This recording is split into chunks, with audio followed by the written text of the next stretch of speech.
Hello students, आज हम लोग पढ़ेंगे ऊर्जा संरक्षण क्या होता है। तो ऊर्जा संरक्षण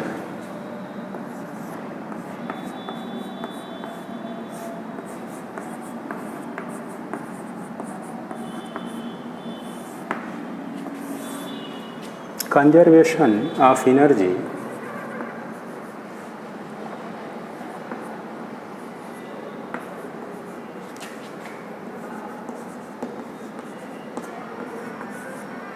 एनर्जी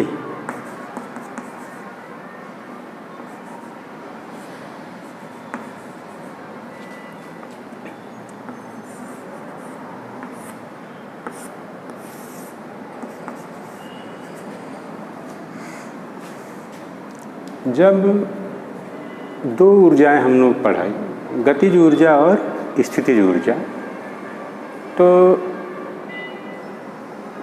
ये दोनों ऊर्जाएं मिल जाएं तो क्या होगा, और ये देखा जाए कि ऊर्जा उत्पन्न कैसे होता है और समाप्त कैसे होता है। तो ये जानना पड़ेगा कि ऊर्जा को न तो उत्पन्न किया सकता है और न ही समाप्त किया जा सकता है। केवल उसे एक सिस्टम से दूसरे सिस्टम में रूपांतरित कर दिया जाता है, और इस अवस्था में जो निकाय की कुल ऊर्जा होती है वो कांस्टेंट होती है। इसका मतलब विश्व का जो संपूर्ण ऊर्जा का परिमाण है वो स्थिर रहता है। तो ये लिखा जा सकता है कि ऊर्जा को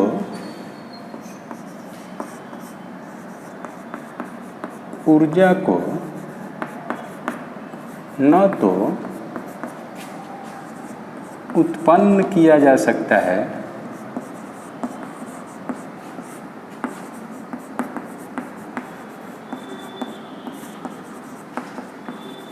और न ही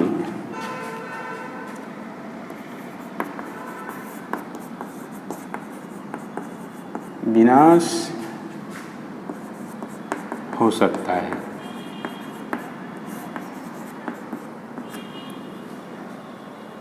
न तो उत्पन्न किया सकता है और न ही उसको समाप्त किया जा सकता है। तो यानी कि एक ऊर्जा को उसी रूप में जितना है उतना ही मात्रा दूसरे रूप में प्राप्त किया जाता है, रूपांतरित कर लिया जाता है, और यह ऊर्जा संरक्षण का नियम कहलाता है। तो ये लिख सकते हैं कि जब भी ऊर्जा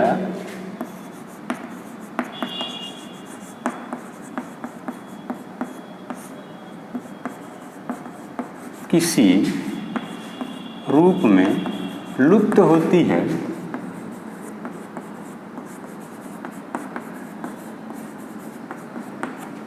तो उतना ही मात्रा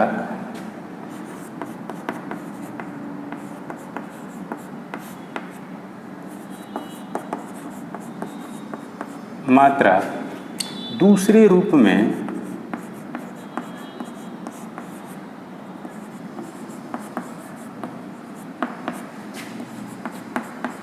प्राप्त हो जाती है, दूसरे रूप में प्राप्त हो जाती है। अतः ये कहा जा सकता है, अतः विश्व की संपूर्ण ऊर्जा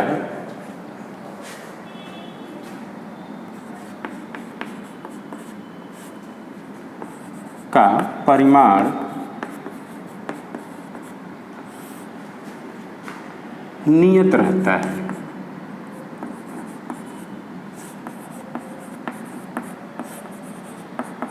और यह ऊर्जा संरक्षण का तो इसे ऊर्जा संरक्षण का नियम कहते हैं।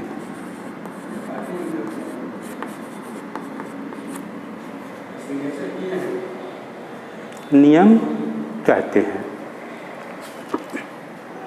अब ये देखा जाए कि गुरुत्व के अंतर्गत गुरुत्व है, या दूसरे शब्दों में भी कहा जा सकता है इसको कि ऊर्जा केवल एक रूप से ऊर्जा केवल एक रूप से दूसरे रूप में रूपांतरित किया जाता है।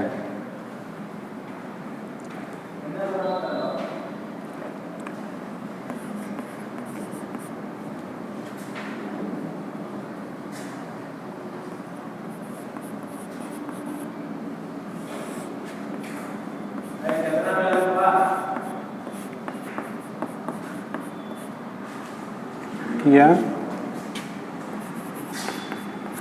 जाता है और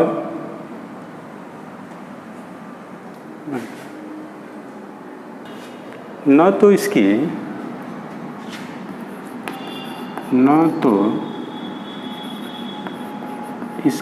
उत्पत्ति की जा सकती है,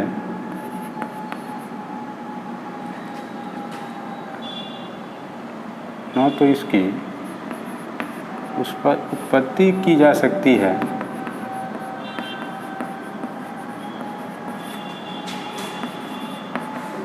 और न ही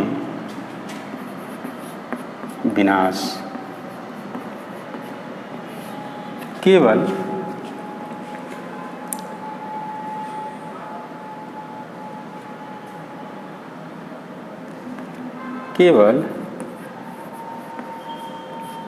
रूपांतरित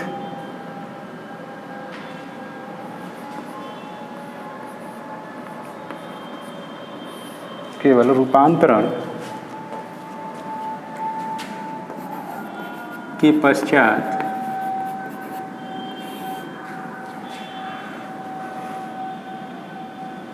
संपूर्ण ऊर्जा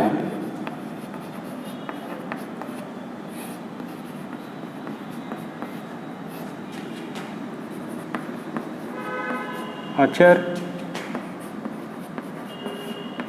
रहती है।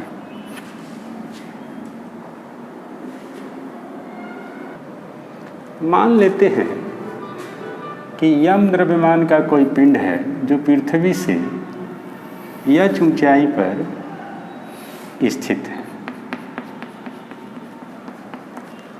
ये टोटल h है, h ऊंचाई पर स्थित है, ए पर है और तो जब ए यहाँ पर स्थित है तो u इक्वल टू 0 और v वेग से b पॉइंट पर आ जाता है x दूरी चलकर। तो पृथ्वी तल से ये जो दूरी होगा x दूरी आ गया, टोटल h था तो h माइनस x शेष बच जाता है। और ज्यों ही पृथ्वी तल के बिंदु C पर आता है तो उसका वेग यदि v डैश हो और ज्यों ही पृथ्वी से टकराएगा तो उसका वेग शून्य हो जाएगा। जब शून्य हो जाएगा तो वहाँ पर जो एनर्जी चेंज होती है वो आवाज़ के रूप में, ध्वनि के रूप में और कुछ प्रकाश के रूप में उत्पन्न होती है। तो देखा जाए कि माना यम द्रव्यमान का पिंड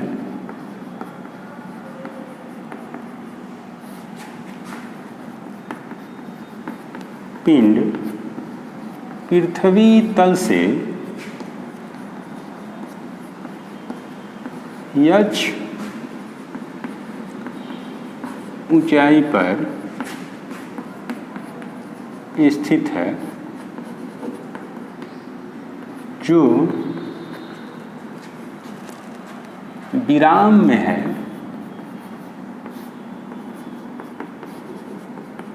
अतः पिंड की गतिज ऊर्जा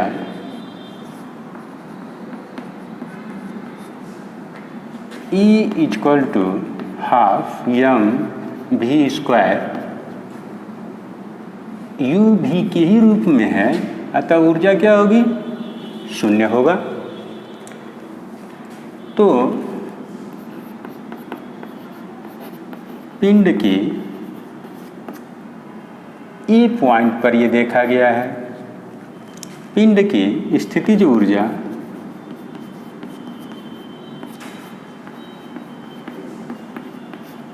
U इक्वल टू यम द्रव्यमान है, ऊंचाई h है और g गुरुत्वीय त्वरण है mgh। तो बिंदु A पर कुल ऊर्जा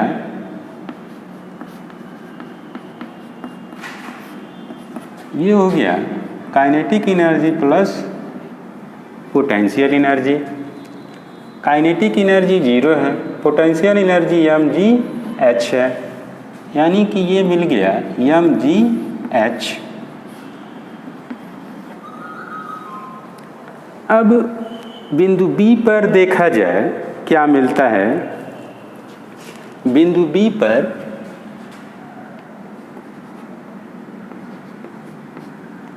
पिंड की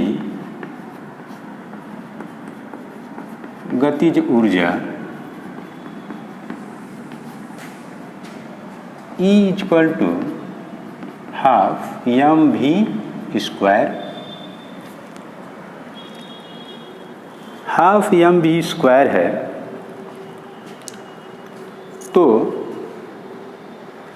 भी जो वैल्यू होगा ये ज्ञात करने के लिए हम रखें भी स्क्वायर बराबर यू स्क्वायर प्लस 2g और h के जगह पर x दूरी चला है x। u क्या है? u देख रहे हैं यहाँ 0 है, तो भी स्क्वायर बराबर 2gx यहाँ रख दिया जाए तो पिंड की ऊर्जा E बराबर मिलता है हाफ यम और भी स्क्वायर के जगह पर 2gx, 2 से 2 कैंसिल हो गया mgx। बिंदु B पर स्थितिज ऊर्जा कितना होगा? जो स्थितिज ऊर्जा होगा, ऊंचाई बच गया h माइनस x, m द्रव्यमान है और g गुरुत्वीय त्वरण है। तो B पर स्थितिज ऊर्जा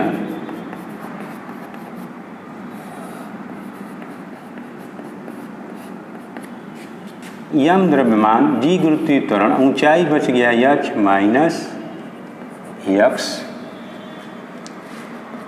mgh माइनस mgx।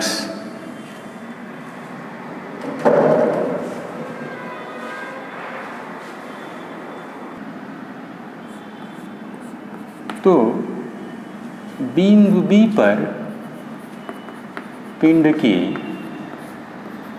कुल ऊर्जा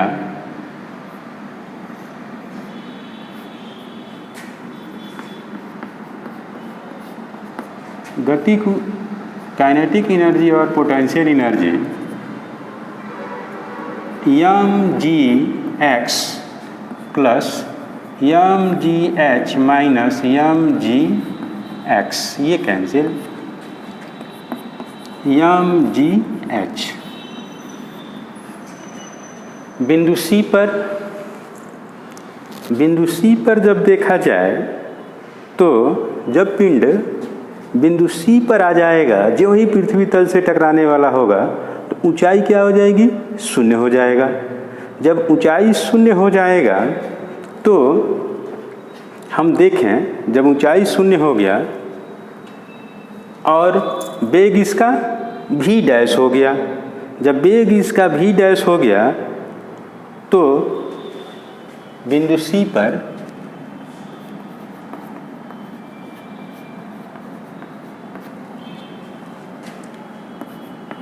v स्क्वायर बराबर u स्क्वायर प्लस 2g और 2gh होता है। तो हम यहाँ रख दें, ये मान 0 है, v स्क्वायर बराबर 2gh। अब गतिज ऊर्जा निकाला जाए, पिंड की गतिज ऊर्जा, पिंड की गतिज ऊर्जा बिंदु C पर, तो ये मिलता है हाफ mv स्क्वायर, v की स्क्वायर का वैल्यू रख दें 2gh, ये v डैश है, तो ये हो गया mgh। अब ऊंचाई शून्य है तो बिंदु C पर स्थितिज ऊर्जा, पिंड की स्थितिज ऊर्जा